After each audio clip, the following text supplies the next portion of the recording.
Now, Michael, you went to Soshanguve this morning where 3 of last week's train accident victims were buried.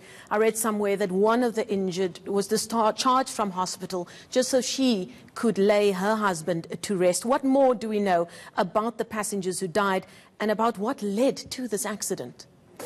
Yeah, so this accident took place on the 8th of January in Pretoria, just north of Pretoria. And it was basically 2 trains, one rear-ending the other. One was stationary, the other was not. There was a breakdown in communication. It's been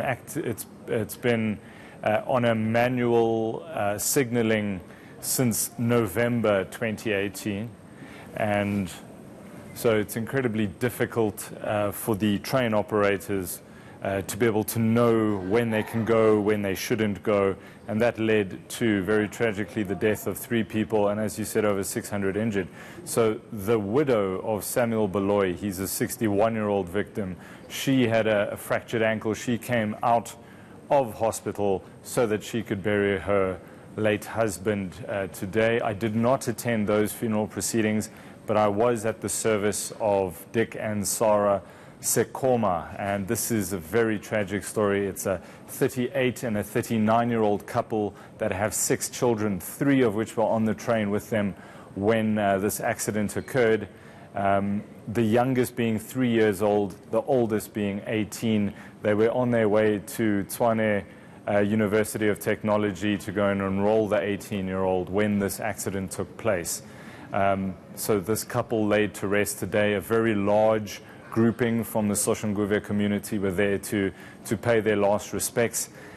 So it was a very moving, somber mood in Soshanguve. I went to 2 cemeteries there.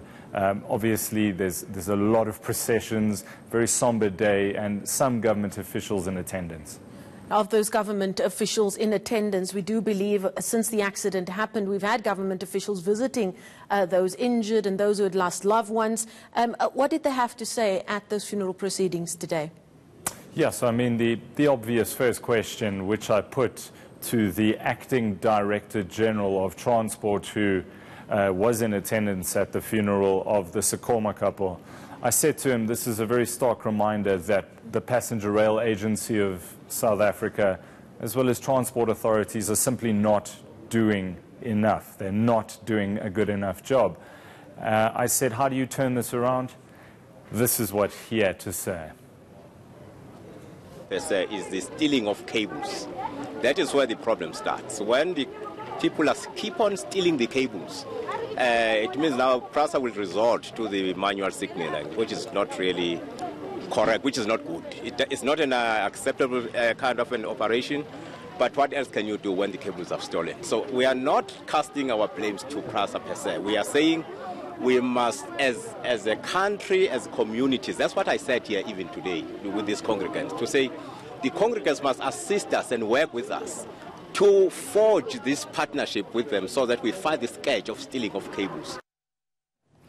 Well, as you said, Michael, a stark reminder of where our public transport system is at, and potentially in the lives of the Sekoma children, a life-changing problem with our public transport system. Prasa doesn't seem to have a sterling safety track record. In fact, that isn't a fact. It doesn't seem like it. Were they able to answer to that?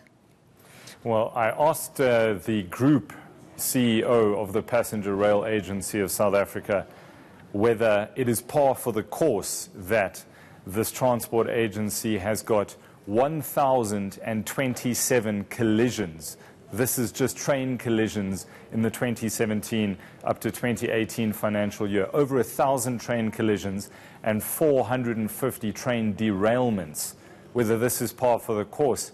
And I asked him what were some of the previous figures, because this comes out of the State of Safety report, which comes from the Railway Safety Regulator, which, just by the way, released a very damning preliminary report on this incident from the 8th of January. A final report is still due. It's unclear when that's going to come out. But I put the question to him whether over 1,000 collisions is just going to be acceptable in South Africa today. He, to be honest, completely veered off, gave his condolences to the family, and then gave a response resembling that they need to get back to basics They need to get back to instituting a culture of safety within the Passenger Rail Agency of South Africa, which goes without saying. Didn't really answer the question of how is it acceptable that you have 1,000 train collisions on average. I haven't looked at some of the previous reports, but that number itself and 450 derailments, a lot of this comes back to the issue of copper cable theft, yes. But they also, and has to do if there is copper cable theft, you have to do manual signaling.